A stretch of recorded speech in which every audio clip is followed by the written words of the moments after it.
मान के कि मैं राजसमंद बिल्कुल सही समय पे पहुंच जाऊंगा, लेकिन रास्ते में कार्यकर्ताओं ने अधिकारपूर्वक भी और दादागिरी से भी कई जगह रोका भी और कई जगह टोका भी। लेकिन आप सब जानते हो कि राजनीति में इस रोक टोक की छूट रहती है। मैं राजसमंद के युवा मोर्चे के लोगों को, आप आगे लगाना चाहिए, हम भी हमारा एंगल देखेंगे। लेकिन खासतौर पर भाई हिमांशु जी को, जो हमारे प्रदेश के अध्यक्ष हैं, उनको बहुत बहुत धन्यवाद दूंगा कि उन्होंने आज राजसमंद से इस चुनाव अभियान का आगाज किया है। मित्रों, लंबी बात नहीं करूंगा क्योंकि मैं जिस तरीके से आप लोगों ने मंच के कितने नेताओं के कितने भाषण सुने होंगे, अब मैं समझ भी नहीं पा रहा कि इन्होंने क्या भाषण दिए, तो मैं दोबारा नहीं बोलूं, मेरी बातें रिपीट नहीं हो। लेकिन मेरे पास वो चमत्कार नहीं है, चातुर्य नहीं है कि इनकी सब बातों को रिपीट नहीं करूं। फिर भी कोशिश करूंगा कि बहुत संक्षेप में, क्योंकि आप बहुत देर से बैठे हो और आप लोगों ने खूब ज्ञान ले लिया होगा। मैं जब आपकी तरह नीचे बैठता था और जब कोई 6 फीट का नेता भाषण देने आता था तो यही सोचता था कि कितनी देर में बैठेगा। आपके मन में भी ये भाव व्याप्त होंगे, मैं समझ सकता हूं आपके चेहरे की परेशानी। एक बार इसी तरीके से कोई सभा थी, नेताजी ने भाषण शुरू किया, अभी भी कुछ लोग गए ही होंगे, कुछ जाने की फिराक में होंगे, कुछ चले जाएंगे। तो नेताजी ने जब भाषण किया तो काफी देर हुई, तो कोई आगे से, कोई दाएं से, कोई बाएं से धीरे धीरे खिसकने शुरू हो गए। इतना विलंब हुआ कि आखिर में 2 लोग बचे, एक तो भाषण देने वाला और एक सुनने वाला। तो नेताजी को भी दया आ गई, नीचे उतरे कि और तो सब दगाबाज निकले, सब चले गए साथ छोड़ के। तो मेरा सच्चा भाई है, मुझे ये बता इतनी देर टिका कैसे रहा। उसने कहा, भाई साहब मैं तो टेंट वाला हूं, मैं इंतजार कर रहा था कब नेताजी का भाषण खत्म और कब अपनी दरी और माइक समेट के दुकान में वापस ले जाऊं। इसलिए मैं लंबी बात नहीं करूंगा, पर मैं आज आप सब लोगों के लिए, क्योंकि ये युवा मोर्चे का कार्यक्रम है और युवा मोर्चा ने नगर परिषद के चुनाव अभियान का और अपने युवा टीम को ऊर्जावान करने के लिए एक अच्छे कार्यक्रम से शुरुआत की। लेकिन मैं युवा मोर्चे के माध्यम से भारत के प्रधानमंत्री नरेंद्र मोदी जी को धन्यवाद दूंगा कि आज एक ऐसे शख्स की जन्मदिन की पूर्व संध्या है जिन्होंने जंगे आजादी के वक्त कहा था कि तुम मुझे खून दो, मैं तुम्हें आजादी दूंगा। ऐसे नेताजी सुभाष चंद्र बोस के जन्मदिन की पूर्व संध्या है। हम सब लोगों का गौरव बढ़ गया कि देश के प्रधानमंत्री जी ने, भारत की सरकार ने कहा है कि अब ये सिर्फ नेताजी का जन्म दिवस नहीं होगा, ये पराक्रम दिवस होगा जिसको पूरी दुनिया हमेशा मनाएगी। भारत माता की। ऐसे ऊर्जा के मौके पर हम सब लोग इस महीने में स्वामी विवेकानंद जी का जन्मदिन मनाते हैं 12 जनवरी को। और स्वामी विवेकानंद जी की तस्वीर देखते किसी भी युवा के मन में हुक उठती है कि काश मेरा व्यक्तित्व तो ऐसा होता, काश मैं ऐसा बोल पाता, काश मैं ऐसा दिख पाता और काश मैं ऐसा कुछ कर जाऊं कि जिससे भारत माता का नाम हमेशा के लिए अमर हो जाए। वो स्वामी जी जिन्होंने उस तरुणाई में, उस युवावस्था में अमेरिका की छाती पर भारत के धर्म और अध्यात्म का झंडा गाड़ा। इसलिए स्वामी जी से लेकर और सुभाष चंद्र जी बोस तक ये सब युवा मोर्चे के लोग ये पखवाड़ा मनाते हैं केवल इसलिए कि हम राजनीति में हैं, लेकिन राजनीति में भी देश नीति के और समाज नीति के विचार लेकर आगे बढ़ते हैं। इसलिए आपका गौरव है मित्रों कि आज दुनिया के सबसे बड़े राजनीतिक संगठन के हम कार्यकर्ता हैं, और केवल कार्यकर्ता नहीं, उस राजनीतिक संगठन के सबसे ज्यादा शक्तिशाली संगठन के सर्वोपरि नेता के पीछे चलने वाले हम लोग हैं, जिसने अपने वाणी से, अपनी लेखनी से अपने काम से इस देश में बुनियादी विकास को नई दिशा दी। आप कल्पना नहीं कर सकते मित्रों, आप लोग बहुत लोग जानते होंगे, आपसे पहले की पीढ़ी के लोग इस बात को पीड़ा को समझते होंगे कि बैंक का खाता खुलना कितना मुश्किल था, लेकिन यही देश के प्रधानमंत्री नरेंद्र मोदी जी जिनकी निगाह गई और इस देश में आज 41 करोड़ जनधन के खाते खुले, जिसने देश के भ्रष्टाचार पर नकेल डाली और उन गरीबों को बैंक के खातों की एक सुविधा मुहैया कराई। साधारण काम नहीं था। यहाँ दिया जी बैठी है और आप सब बहनें बैठी हैं।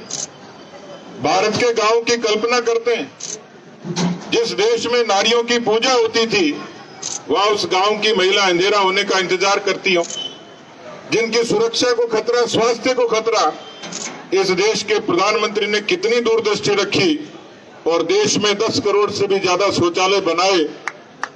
इस देश में बेटी बचाओ और बेटी पढ़ाओ कैसी विडंबना थी, लेकिन 2015 में करनाल से शुरुआत की और आज इस देश में वो लैंगिक विषमता खत्म हुई और आज बेटियां पुरुषों के बराबर खड़ी हुई। उज्ज्वला के गैस के कनेक्शन, यहाँ बहुत सारे लोग बैठे हैं, दामोदर जी, वीरेंद्र जी, सब लोग, हेमराज जी, Madan ji. Member of parliament की पर्ची जाती थी, उसमें गैस का कनेक्शन मिलता था, लेकिन आज देश के प्रधानमंत्री ने 11 करोड़ से भी ज्यादा घरों में गैस का कनेक्शन देके उन माताओं बहनों के घर रोशन किए। ये बुनियादी विकास था मित्रों, शुरुआत हुई इसकी। और मैं आज देख रहा था रास्ते में, देश के प्रधानमंत्री ने कहा कि हर गरीब के, आवासहीन के सर पे छत होगी। ऐसे करोड़ों आवास बनाने का उन्होंने लक्ष्य लिया, बनाए भी। लेकिन मैं रास्ते में देख रहा था, राजस्थान में प्रधानमंत्री आवास का लक्ष्य था 15 लाख, बने 9 लाख। और मैं अभी रिपोर्ट देख रहा था इंडिया टुडे की, आज तक की, कि 4 लाख आवास कागजों में ही खत्म हो गए। कहां चले गए पता नहीं, लेकिन सरकारी रिकॉर्ड में आवास बोल रहे हैं। यानी प्रधानमंत्री की नीयत साफ, लेकिन इस सरकार की नीति खिलाफ और खराब। लेकिन गरीबों को छत मिले, ये काम मोदी जी ने किया। मित्रों, कार्यकर्ता साथियों, मैं गर्व कर सकता हूं कि मैं दोनों बार की कार सेवा का साक्षी था। और जब गए तो एक समय तो मुलायम सिंह की सरकार के समय इतना बड़ा दमन चक्र था कि बेचारे निर्दोष कार सेवक निर्दोष मारे गए। और उस समय हमें लगता था कि ये नारे नारे रहेंगे, कल्पनाएं कल्पनाएं रहेंगी और भारत की आस्था के प्रतीक भगवान राम इसी तरीके से तिरपाल पे बंधक रहेंगे। मेरी पीढ़ी के, आपकी पीढ़ी के, हमसे पहले की पीढ़ी के लोगों ने कल्पना नहीं की थी, लेकिन आज मैं इस मंच पर अभिमान से बोल सकता हूं कि प्रधानमंत्री नरेंद्र मोदी का करिश्माई नेतृत्व था, सक्षम नेतृत्व था कि भगवान के राम के मंदिर का शिलान्यास भी हुआ और मंदिर के निर्माण का मार्ग प्रशस्त हुआ। जय श्री राम, जय श्री राम। कश्मीर की घाटी खून से रंग जाती थी, कश्मीर की घाटी खून से रंग जाती थी, नौजवानों की शहादत होती थी और आतंकवादी तिरंगे झंडे जलाते थे। तिरंगा कश्मीर की घाटी में फहराया नहीं जाता था मित्रों, लेकिन ये नरेंद्र मोदी जी, अमित शाह जी का कमाल था कि आतंकवाद की छाती पर तिरंगा फहराने का काम किसी ने किया तो प्रधानमंत्री मोदी जी ने और भारत की सरकार ने किया। मित्रों, ये चमत्कार भी आप लोगों ने देखा होगा। इसलिए बुनियादी विकास से वैचारिक समाधान ये मोदी जी ने किया है। इसलिए हम सब गर्व कर सकते हैं कि एक ऐसे युग में जिसमें अड़ोसी पड़ोसी से लेकर यूरोप और अमेरिका तक भारत की ताकत को समझ चुका, भारत के स्वाभिमान को समझ चुका, आज भारत दुनिया की आंख से आंख मिलाकर यदि स्वाभिमान के साथ खड़ा है तो इस नेतृत्व के साथ खड़ा है। आप कल्पना करो, कई बार जब ये चर्चा होती है, तकरीर होती है, तो अखबार के लोग अलग अलग तरीके से उसका आकलन करते हैं। मुझे किसी अखबार के मित्र ने फोन किया, उसने 2-4 आलोचनाएं की, देश की परिस्थितियों का जिक्र किया, तो उसने जब ज्यादा कहा तो मैंने कहा कुछ मत करो, ईमानदारी से मेरा एक कहना मान के मैं जो कहूं वो कर लो। तो उसने कहा ठीक है बताओ। मैंने कहा आप तो सिर्फ इतनी कल्पना कर लो कि मोदी जी की जगह राहुल गांधी प्रधानमंत्री होता और मेरे को कुछ सेकंड बाद जवाब दे देना। थोड़े कुछ मिनट के बाद उसका मेरे पास फोन आया और जोर जोर से हंसने लग गया। उसने कहा बीजेपी के लोगों के दिमाग का मुकाबला नहीं है। आपने मुझे निरुत्तर कर दिया कि वास्तव में इस देश को ऊंचाइयों पर ले जाने का कोई मादा रखता है तो प्रधानमंत्री नरेंद्र मोदी जी रखते हैं। इस बात से मैं भी सहमत हूं। जिंदाबाद जिंदाबाद जिंदाबाद जिंदाबाद जिंदाबाद जिंदाबाद। अब मैं कहूंगा तो आलोचना ही हो जाएगी कि लोगों ने आजकल घर में नाम बंटी, शंटी, टिंकू, रिंकू ये रखने शुरू कर दिए। आजकल घर में कोई पप्पू नाम भी नहीं रखता। इसमें मैं कोई आलोचना नहीं कर, किसी का नाम भी नहीं लिया मैंने। अब इंटरनेट पर सर्च करोगे कौन दिखेगा, मैं नहीं कह सकता कौन दिखेगा। लेकिन ये उस पार्टी की तस्वीर है मित्रों। आप में से कोई नहीं बता सकता कि भारतीय जनता पार्टी का अगला राष्ट्रीय अध्यक्ष कौन होगा, लेकिन मैं पूछूं कांग्रेस का कौन होगा तो बता सकते हो? आसान सवाल है। पप्पू। उस वंश परंपरा से निकली हुई पार्टी जिसको पूरे 50 वर्ष मिले, आज वो किसानों की बात कर रहे हैं, आज वो नौजवानों की बात कर रहे हैं, आज वो मजदूरों की बात कर रहे हैं, देश की बात करते हैं।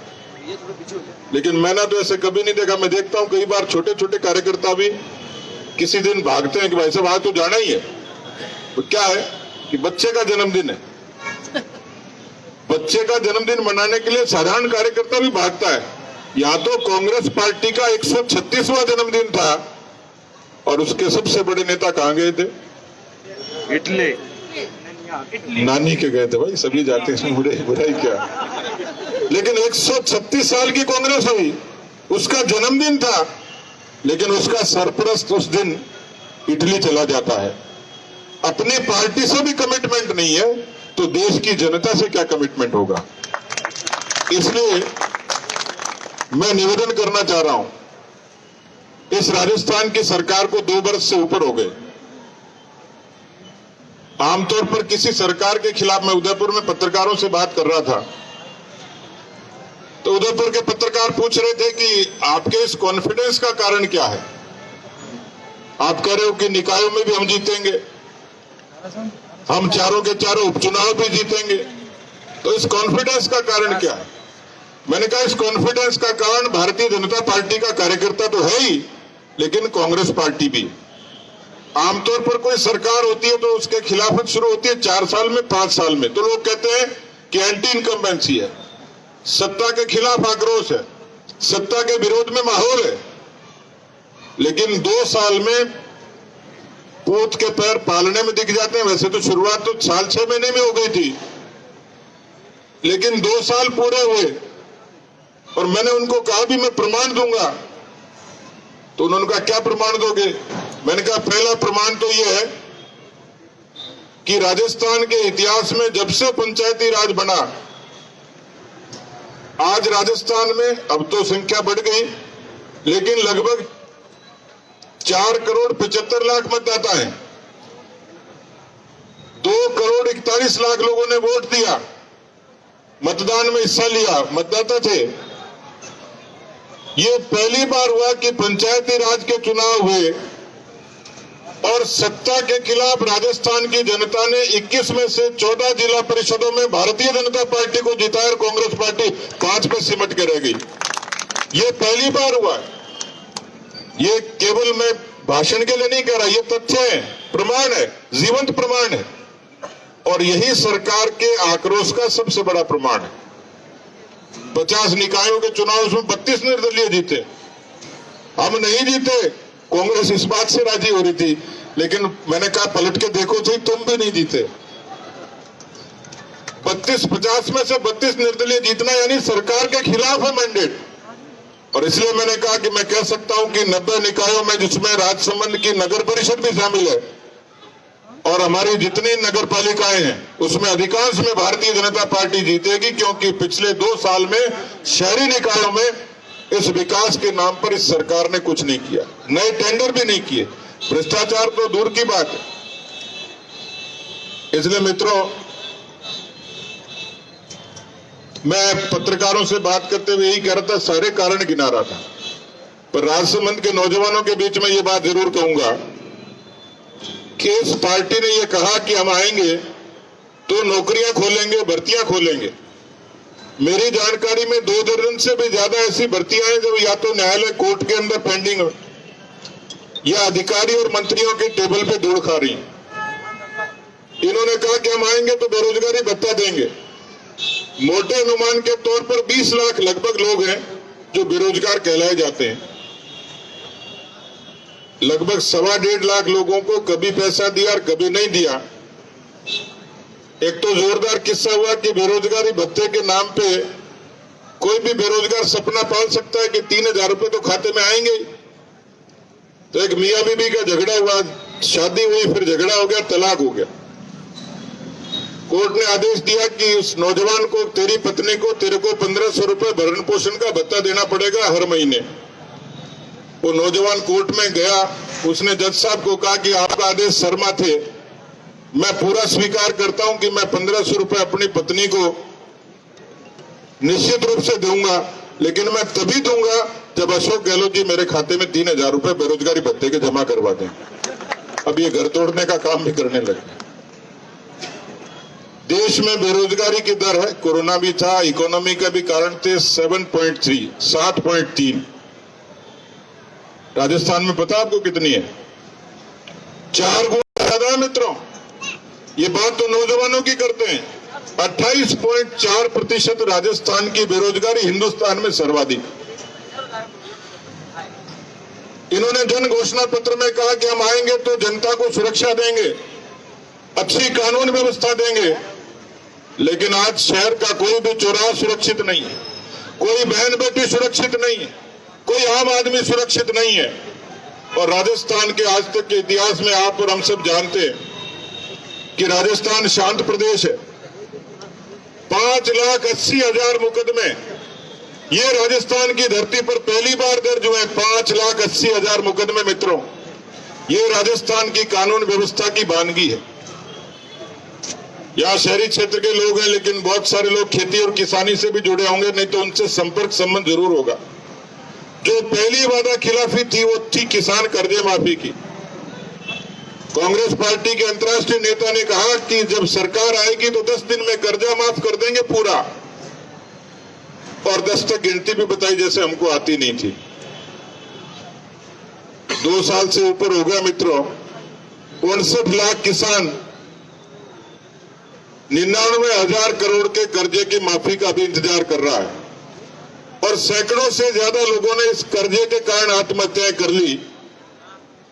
वो दिल्ली की तरफ तो कूच करते और उंगली उठाते हैं। मेरे नजरिए में तो कांग्रेस पार्टी को कोई हक नहीं है कि वो किसानों की कोई बात कहें। उनको पूरा समय मिला 50 साल तक। इसलिए नौजवान साथियों, कार्यकर्ता बंधुओं, मैं निवेदन करने आया हूं। आज एक ऐसे अवसर पर मैं बेशक देर से आया हूं, लेकिन दुरुस्त आया हूं। और दुरुस्त इस लिहाज से आया हूं कि भारतीय जनता पार्टी का अंत्योदय का विचार, राष्ट्रवाद की प्रेरणा, दुनिया का सबसे बड़ा संगठन और सबसे सक्षम नेतृत्व, ये खूबी भारतीय जनता पार्टी की लोक कल्याण के रास्ते पर आगे चलती है।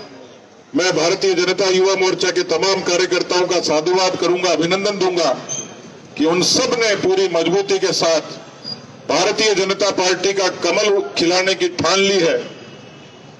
आप सब लोग राजस्थान में भी, हिंदुस्तान में भी भारतीय जनता पार्टी के अंत्योदय और राष्ट्रवाद के उद्घोष को मुखर करेंगे।